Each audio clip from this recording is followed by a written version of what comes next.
Hello friends, welcome to Ashwini channel. ಇವತ್ತು ನಾವು ಮಾಡ್ತಿದ್ವಿ ಬಂಗುಡ ರವಾ ಫ್ರೈ. ಈಗ ಮಸಾಲ ಹಾಕೋಣ ಬಂಗುಡಿಗೆ. ಇದು ನಾನು ಮೊದಲು ಮಾಡಿದ್ದೀನಿ, ತವಾ ಫ್ರೈ ಮಾಡಿದ್ದೀನಿ. ಈಗ ರವಾ ಫ್ರೈ. ಇದರ ಮಸಾಲ ಮೊದಲಿಗೆ ಕೊಟ್ಟಿದ್ದೀನಲ್ಲ, ಡಿಸ್ಕ್ರಿಪ್ಷನ್ ಬಾಕ್ಸಲ್ಲಿ ಇರ್ತದೆ ಮಸಾಲ ಬೇಕಾದರೆ. ಇದಷ್ಟೇ, ಬೆಳ್ಳುಳ್ಳಿ, ಶುಂಠಿ ಮತ್ತು ಮೆಣಸು, ಅರಿಶಿನ ಎಲ್ಲ ಹಾಕಿ, ಹುಣಸೆ ಹಣ್ಣು ಎಲ್ಲ ಹಾಕಲಿಕ್ಕೆ. ಇದು ನಾನು ರೆಡಿ ಮಾಡಿಟ್ಟದು ಮಸಾಲೆ ಮೊದಲೇ. ರಪ್ಪ ಮಾಡ್ಬೋದಲ್ಲ ಇದು ಇದ್ರೆ.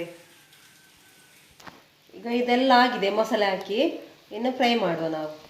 ಈಗ ಒಂದು ಪ್ಯಾನ್ ಇಡುವ, ಅದಕ್ಕೆ ಎಣ್ಣೆ ಹಾಕುವ, ಕೊಕೊನೆಟ್ ಎಣ್ಣೆ. ಈಗ ರವಕ್ಕೆ ತಾಗಿಸಿ ಚೆನ್ನಾಗಿ ಮಿಕ್ಸ್ ಮಾಡಿ, ಎಲ್ಲ ಹೊಂದಿಸ್ಕೋಬೇಕು. ಇದು ರವ ಚೆನ್ನಾಗಿ ಪಲ್ಟಿ ಮಾಡಿ ಈಗ ಹಾಕುವ. ಸ್ವಲ್ಪ ಕಾಯಲಿಕ್ಕೆ ಇತ್ತು, ಆಯಿತು. ಈಗ ಇನ್ನೊಂದು ಹಾಕುವ.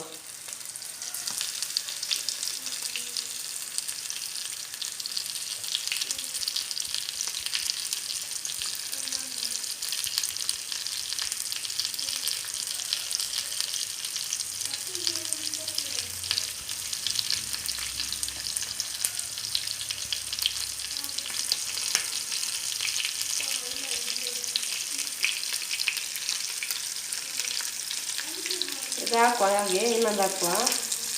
ಇದೆಲ್ಲವನ್ನು ಈಗ ಮಗುಚಿ ಹಾಕುವ. ಇದನ್ನು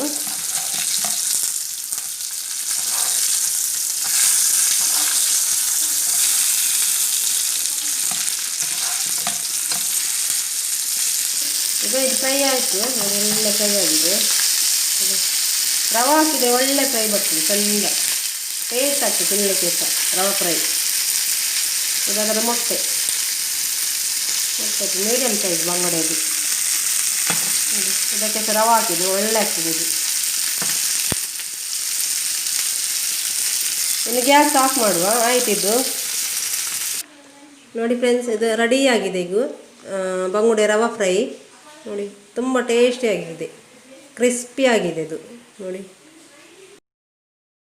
ಈ ಬಂಗುಡ ರವಾ ಫ್ರೈ ರೆಸಿಪಿ ನಿಮಗೆ ಇಷ್ಟ ಆದರೆ ಲೈಕ್ ಮಾಡಿ, ಶೇರ್ ಮಾಡಿ, ಕಮೆಂಟ್ ಮಾಡಿ, ಮತ್ತು ಸಬ್ಸ್ಕ್ರೈಬ್ ಮಾಡಿ. ಓಕೆ, ಇನ್ನೊಂದು ವಿಡಿಯೋದಲ್ಲಿ ಸಿಗ್ತೀನಿ. ಬಾಯ್.